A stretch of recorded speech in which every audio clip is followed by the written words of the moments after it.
Amigos de Cuarto Poder, tengan muy buenos días. Lunes 20 de mayo de 2024 en esta transmisión especial. Como sabe, el próximo 2 de junio tendremos un compromiso. En las urnas habrán de renovarse más de 20,000 cargos de elección popular en toda la República Mexicana, 1,542 en el estado de Chiapas, y hablamos desde la gubernatura, diputaciones locales, miembros de ayuntamientos y por supuesto también lo que concierne a la jornada federal, que tiene que ver en este caso con la presidencia de la República, las diputaciones federales y senadurías. Bajo este contexto es que también hemos tenido este compromiso de informarle a usted los diferentes proyectos políticos que se van presentando incluso en distintos rubros. Ya le hemos hablado de planteamientos políticos, de conservación y medio ambiente, por supuesto de planeación y desarrollo, y hoy toca también a un tema que es sumamente importante y que tiene que ver con las acciones en el rubro de la cultura. Y me acompaña Carlos Román García. Él ha coordinado los foros por la cultura en esto que se ha conocido como los diálogos por la transformación del estado de Chiapas. Una charla que va a estar bastante interesante, mi estimado. Muchísimas gracias, muy buenos días. Muchas gracias, ¿Cómo estás? Por recibirme en este espacio tan importante, y además da cuenta de cómo los medios han venido evolucionando.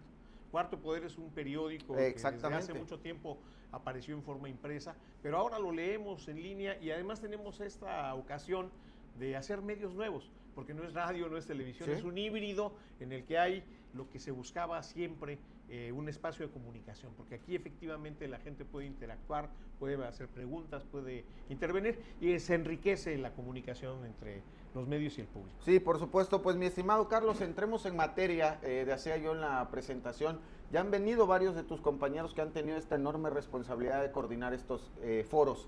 Toca el tema de cultura. Platícame un poco ahí qué responsabilidad te tocó dirigir, por favor. Mira, junto con Angélica Altuzar, que es una escritora comiteca muy prestigiada, tuvimos la fortuna de coordinar los foros relacionados con el tema cultural.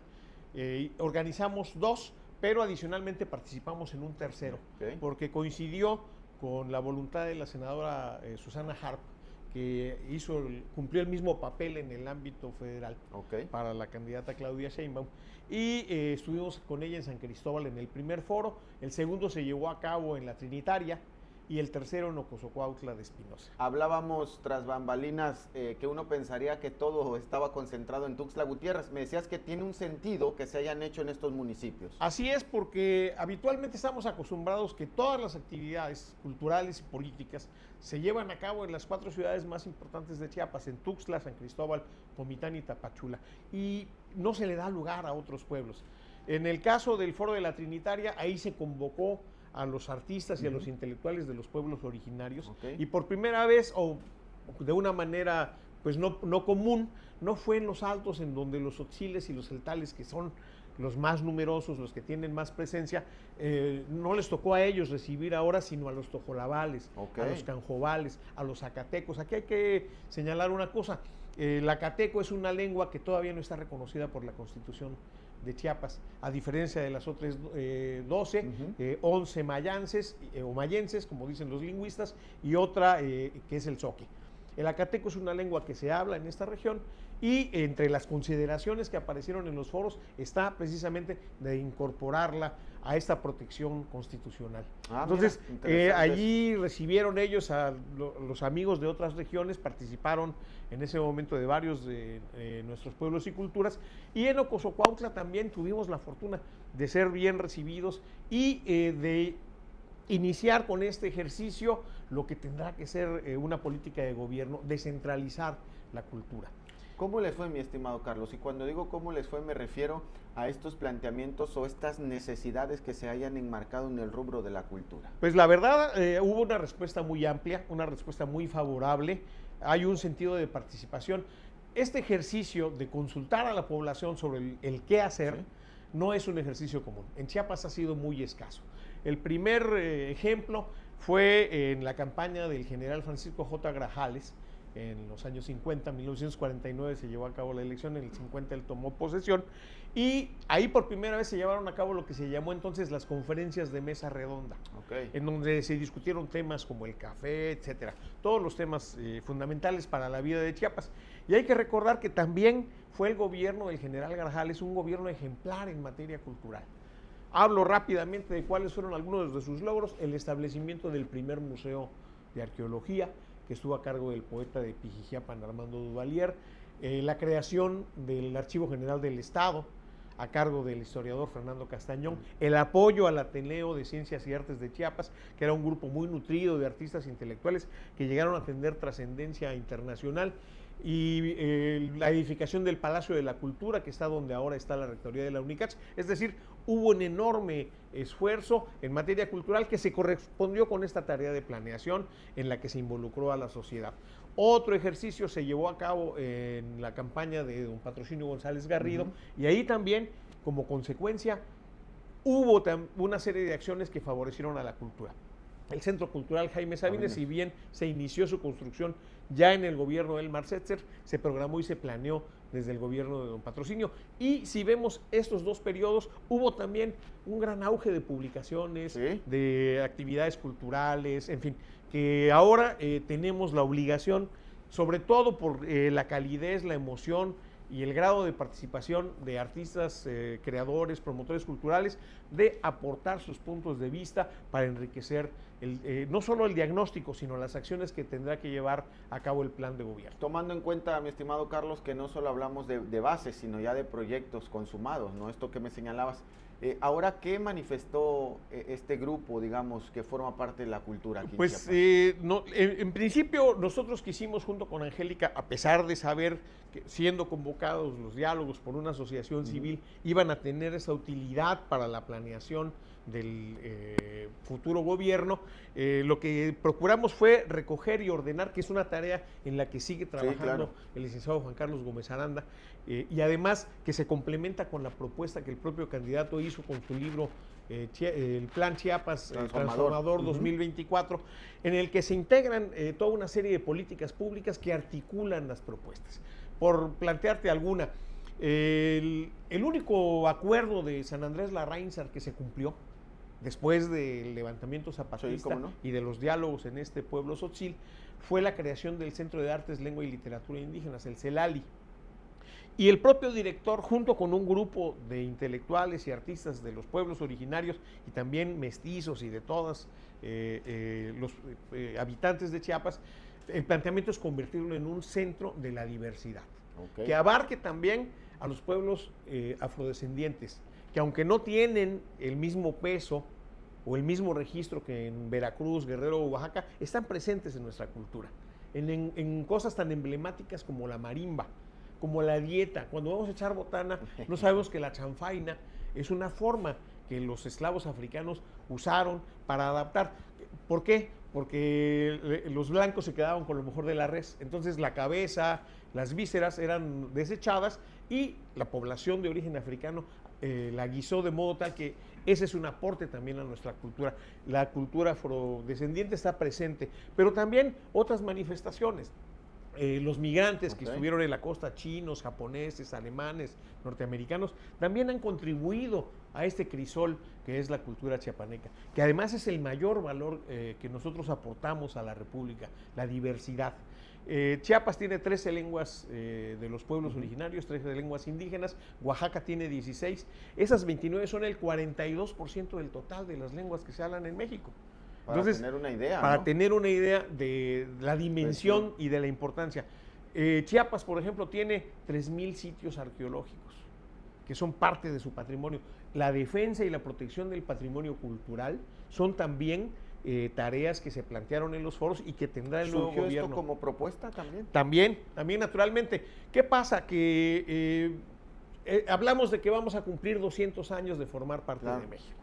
Entonces, en la intervención que tuve el sábado pasado en la presentación del libro Plan Chiapas Transformador en San Cristóbal, mencioné que la primera expresión de lo que Jan de Vos, el gran historiador belga, llamó el sentimiento chiapaneco, es decir, esa voluntad de definir de manera libre y autónoma y de tomar las decisiones más importantes para el devenir de Chiapas, empezó con la participación de Mariano Robles Domínguez en las Cortes de Cádiz, antes de la independencia. Él representaba a la provincia de las Chiapas y en ese momento dijo que teníamos 300 años de abandono por parte del Reino de Guatemala y advirtió de todos los atrasos que ya padecía nuestro territorio. Entonces, tenemos 200 años de unión a México, unión voluntaria, por un proceso democrático que también es ejemplar. Sí, claro. Y muchas veces nos quejamos de lo mismo, de la falta de reciprocidad y de la falta de concreción del verdadero federalismo que hace falta hoy. Entonces, el INAH, que cumple en buena medida la protección, con la tarea de la protección de los sitios arqueológicos, no tiene recursos suficientes. Ahora mismo hay varias zonas arqueológicas cerradas en Chiapas por distintos problemas, incluyendo el de la violencia, que ha sido muy grave en los últimos meses, pero hace falta que el gobierno estatal también aporte en esta tarea. ¿Y cómo? Precisamente en el registro, en la evaluación, en el monitoreo de todo el patrimonio arqueológico, arquitectónico y también inmaterial. El INBA tiene también obligaciones. Entonces, ¿qué hace falta?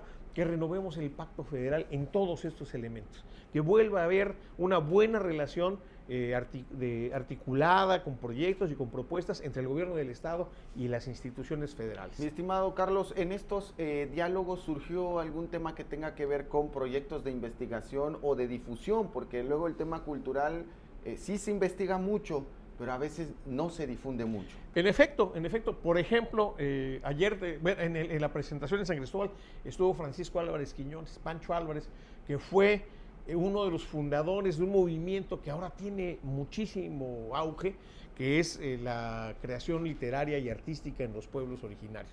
Él fue fundador de Sna Sibajón, que es la casa del escritor, de un grupo de teatro Loil Machil, Bromas de los Monos, y un planteamiento que él hizo en el Foro de San Cristóbal fue precisamente la creación de un instituto de investigaciones mayas y zoques. En efecto, hay mucha investigación, pero hay que divulgar esa investigación. O sea, por ejemplo, Carlos Navarrete, uno de los grandes arqueólogos guatemalteco, pero más chiapaneco que nosotros, por todo lo que ha aportado al Estado, ha escrito cantidad de libros importantes que o están agotados o nunca se han publicado en Chiapas. Entonces, sí se tiene que hacer mayor difusión. Tenemos afortunadamente muy buenas instituciones de investigación. Está el CESMECA de la UNICAC, el PROIMSE de la UNAM, el Colegio de la Frontera Sur, que han trabajado en este ámbito de la investigación científica y humanística, pero sí hace falta que esto llegue a la gente porque finalmente es una síntesis y un resumen de su propia experiencia vital. Y propiamente, mi estimado Carlos, el tema cultural, conociendo al Estado y lo rico que es, ¿qué tan importante debe ser dentro de un gobierno? Porque generalmente hablamos lo político y lo económico y siempre lo cultural pareciera que se deja hasta atrás. Adjetivo, ¿sí? ¿No? Lo cultural se ve como una tarea adjetiva de la administración cuando debe ser una tarea sustantiva. ¿Por qué? En el contexto que estamos hoy en Chiapas, de violencia, ¿cómo podemos hacer que los jóvenes que están influidos por una cultura de la violencia? Recordemos que la palabra cultura tiene 200 acepciones aceptadas por la UNESCO. Entonces, hablamos hasta de cultura de belleza o de fisicoculturismo. Y en este caso hay una cultura de la violencia en la que se han subsumido los jóvenes, que además tiene que ver mucho con esta presión económica. Entonces, si los jóvenes no tienen aprecio por su patrimonio, si no conocen su cultura, si no desempeñan alguna actividad artística, si no leen, están mucho más susceptibles de caer en estas cuestiones. Y además la cultura siempre es un factor de cohesión social. Yo repito mucho una anécdota porque me parece espléndida. Hace alrededor de 12 años organizamos el primer festival de rock indígena en Chiapas, con Sacsebul, con Damián Martínez, que fue el fundador del primer grupo, con Enrique Pérez López, que fue director de Celali, y en ese momento se logró que jóvenes de Sinacantán y de Chamula, que son pueblos vecinos, ambos otziles, pero que no se han llevado muy bien a lo largo de la historia, se juntaran en un solo lugar a escuchar y a cantar música en su lengua. Entonces, eso es un factor de cohesión. Hay una gran propuesta que deviene de esta tarea que fueron los foros, pero que ha acogido el candidato Eduardo Ramírez con mucha voluntad, que es hacer un festival de la chiapanequidad. Así como hay en Oaxaca una guelaguetza, reunir a los pueblos Porque ¿qué sucede cuando hay ¿Qué tendría Guelaguetza? ese festival para ampliar? Mira, ya hubo la experiencia en la época de Celali de hacer el Festival Mayazoque, que juntaba a los pueblos y sus expresiones culturales, sus danzas, su música, su literatura, etcétera, todas sus expresiones culturales, pero solo de los pueblos originarios. Ahora se trata de que estén todo el representados estado, todos, entiendo, ¿no? de que Claro. estén representados todos, porque eso es un motivo de legítimo orgullo, de identidad, de cohesión social, repito. Entonces, imagínate que veamos en un solo espacio a las danzas del Quinta Jimol, de los pueblos originarios, junto con la fiesta grande de Chiapa de Corzo, junto con el Carnaval Zoque, que es muy llamativo, de Ocosocuautla. Se sigue llamando Carnaval Zoque cuando ya en Ocosocuautla no hay ni siquiera 100 hablantes de Zoque. ¿Pero qué significa esto? Que hay un orgullo. Un arraigo al final, ¿no? Exacto, por las raíces profundas del Chiapas raigal. Entonces, esto puede ser un vínculo. Hay otras propuestas muy buenas, como pintar murales en todos los municipios con los temas de la cultura, la paz y la identidad.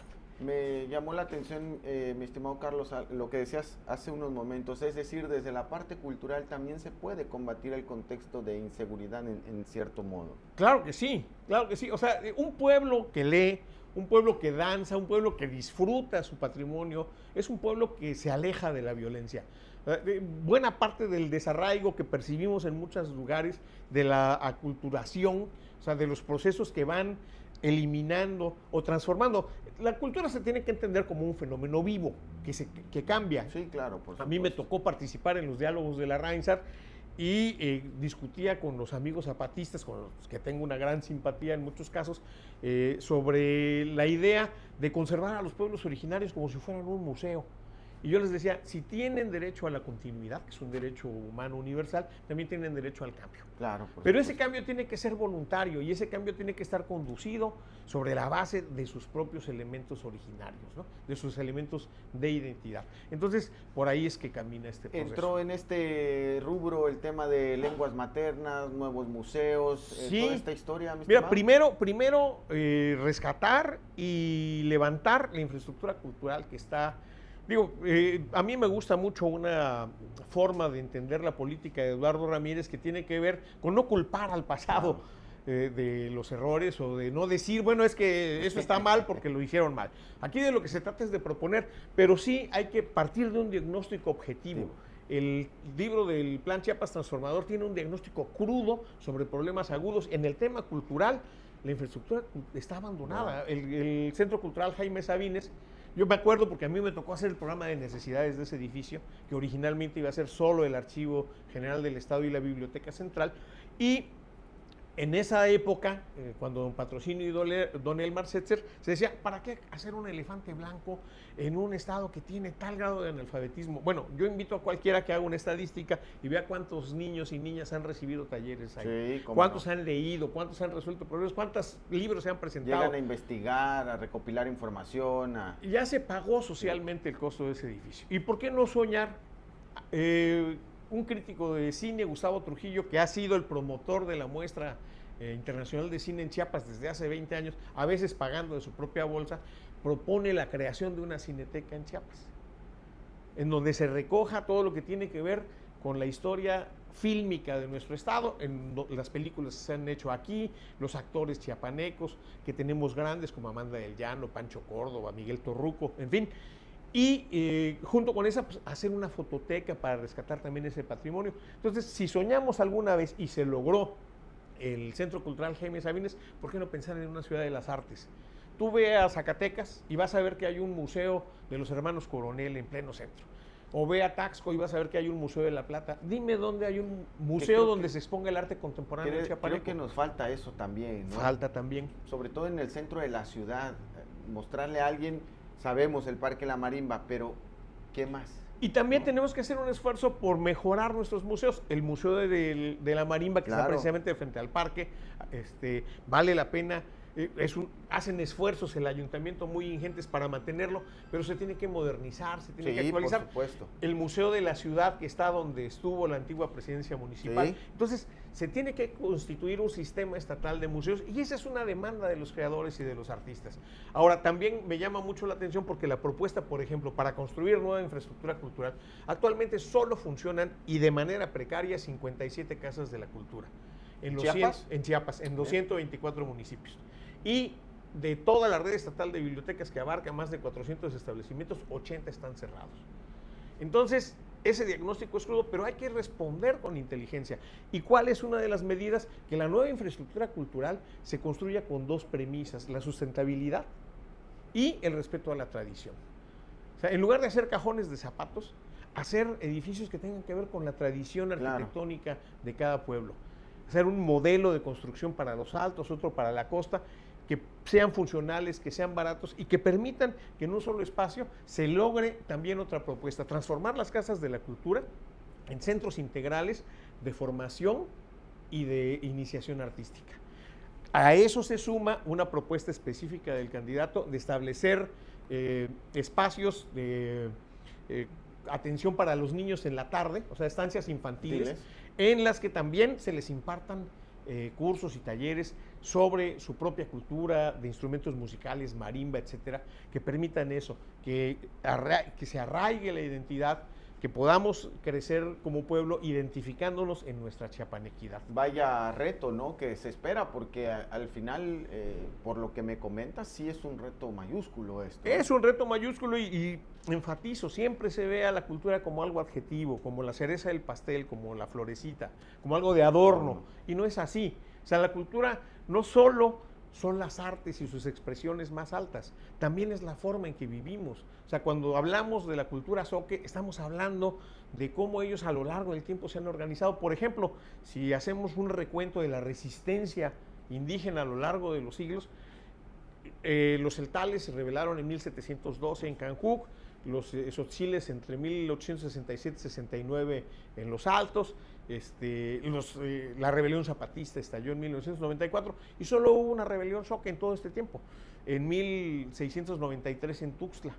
O sea, los zoques tomaron una estrategia pacífica para su resistencia frente a los invasores.